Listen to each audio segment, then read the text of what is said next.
Date, 2016. Location, Ten Rings headquarters.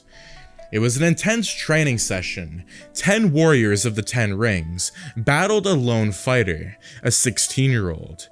The hand-to-hand combat was impressive. This particular fight had been going on for the past 12 minutes and would not stop until either the 10 warriors decapitated the lone warrior or the reverse happened differently. Fighting styles were displayed: Kung Fu, Taekwondo, Muay Thai, martial arts, Krav Maga, Jiu-Jitsu, and boxing.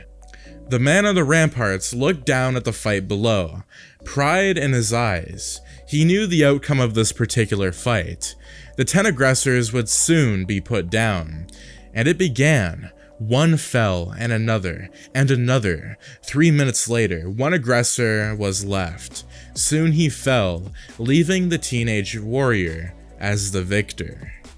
The teenager tried to control his breathing as he bent to place his hands on his knees and catch his breath. A knife sliced through the air and past the place where his head was just a millisecond early. He didn't need to be told. It was either the death dealer's knife that had almost penetrated his skull. He wouldn't be enjoying his victory just yet, as the death dealer, his trainer, charged at him with a knife in each hand. Another fight ensued, a tense one. Even the man on the ramparts began to feel uncomfortable. Just as he was about to call off the death dealer, the teenager dealt him a blow to the right temple.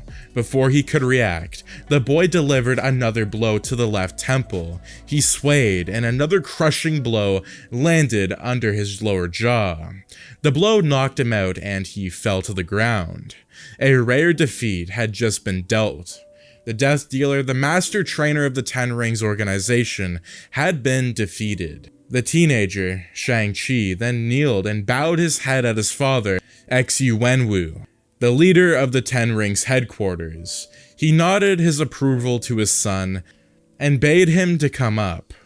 As Shang-Chi climbed the stone steps to meet his father, he knew he would have no rest as his dad was obviously calling him to brief him on a mission. That was the new normal. He only spoke to his father about business and missions. Xu Wenwu looked at his son proudly, not with the admiration of a proud father, but that of a boss who had produced an amazing employee. However, the admiration didn't show on his face or eyes. He had another mission for the boy, and he began briefing him about it. After Shang-Chi assassinated the leader of the Iron Gang in the USA, the organization didn't die with him. His closest adversary rallied the remaining warriors and revived the organization in secret. Ten Ring spies confirmed that they operated from a whaled company in the Blue Ridge Mountains in Virginia.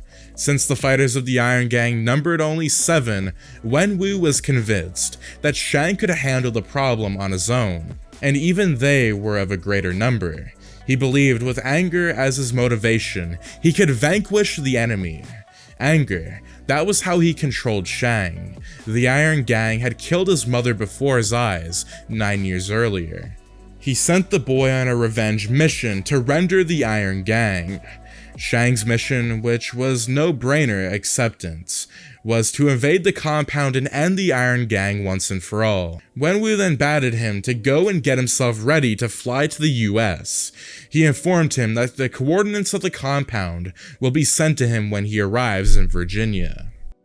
Location: Blue Ridge Mountains, Virginia. Shang drove to the rental SUV, down to the unmarked dirt road. These people had set up their compound in the forest at the foot of the Blue Ridge Mountains. It was 9 a.m., and the humidity in the forest was thick. He knew for a fact that the trainings always happened at night, so that meant the members of the Iron Gang would be asleep. Creeping up on them while they slept was easiest. Location: Iron Gang headquarters, Virginia. Shang walked into the compound. There were 3 stone buildings in the compound. He decided to enter the middle building first, knowing that the leader would be there soon. As his foot moved to climb the first step leading into the middle house, he heard the soft whoosh of blades slicing through the air. He was caught off guard, and before he could react, the sharp blades penetrated his body and remained there. He could have looked down to take a stock of his injuries, but he couldn't. A knife was stuck in his neck, and he could feel blood running down his throat into his windpipe. He choked, but that didn't stop the blood. His attacker closed in. They were triumphed. The spies had done their jobs well, and the arrogant ex-Wu Wenwu had sent his son to fight the Iron Gang. That decision would be forever regretted. Shang wondered what went wrong. Did his dad send him to his death? Was the Ten Rings compromised? He was sure of one thing. He was betrayed. He fell to the ground. He felt himself slipping away. He was dying. Somewhere materialized in his face. The leader of the Iron Gang proclaimed in Mandarin that this was the beginning of the end of the Ten Rings organization. All Shang could think about was his sister, his father, and he had neglected his sister while he had become his father's assassin. Shang closed his eyes and let his soul slip away, but not before he prayed to whoever was listening that he should be saved to go help his sister. What he felt was utter darkness and quietness. Shang's body was dumped at the foot of the mountain.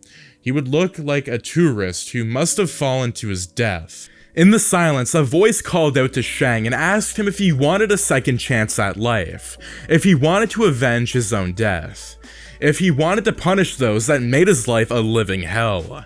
Shang replied with a desperate attempt, yes. A moment later, his eyes opened with a start, and he took a deep breath. He was alive again. He heard a loud whine of an engine, and the noise only kept coming closer. It was a motorcycle, and riding it was the devil himself. The motorcycle, the Hell Cycle, was left idling. The devil then kneeled on the soft forest earth and placed his hand on Shang's head, transferring the spirit of vengeance into him. Shang screamed in pain as he felt pure fire go through his soul. He was something else. He was not human anymore. He was the Ghost Rider. The devil then vanished and rode away, leaving Shang there to go hold up his end of the bargain by exacting revenge on those he deemed deserve of it. As the devil rode away, he could feel the rage building up in him. He could see the faint online of the Iron Gang compound in the distance. He would go there and finish what the mission his dad gave him.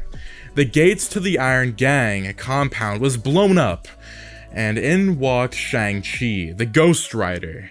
He was no longer flesh but skeleton, with hellfire everywhere. Warriors of the Iron Gang rushed to defend their territory, but were immediately engulfed in the flames of the hellfire, which spewed from the hands of the Ghost Rider. The leader walked out and stood face to face with Ghost Rider, who promptly breathed hellfire on him, which incinerated him on the spot. The Ghost Rider then burned the 3 buildings and turned his back on the now defeated Iron Gang. And now the soulless Shang-Chi walked out of the building. He could feel the rage continue to burn inside him. His mission was not over. Someone had sent him to his death, and now he was going to find that person and go there. Ex-Yu Killian sat on the floor, her eyes to the ground. She was worried Shang had said he would be back by now. What went wrong? I looked at her, knowing that she was too young to fully comprehend what had happened to her brother. But I knew that one thing was for sure. Shang-Chi's death was an aberration in the timeline, and someone had sent the Ghost Rider to save his life, or the devil. I wondered if Shang-Chi's death was also orchestrated by this being. But that was not all. Immediately I saw a familiar figure step into the room, standing behind the young sister. It was Mobius of the TVA.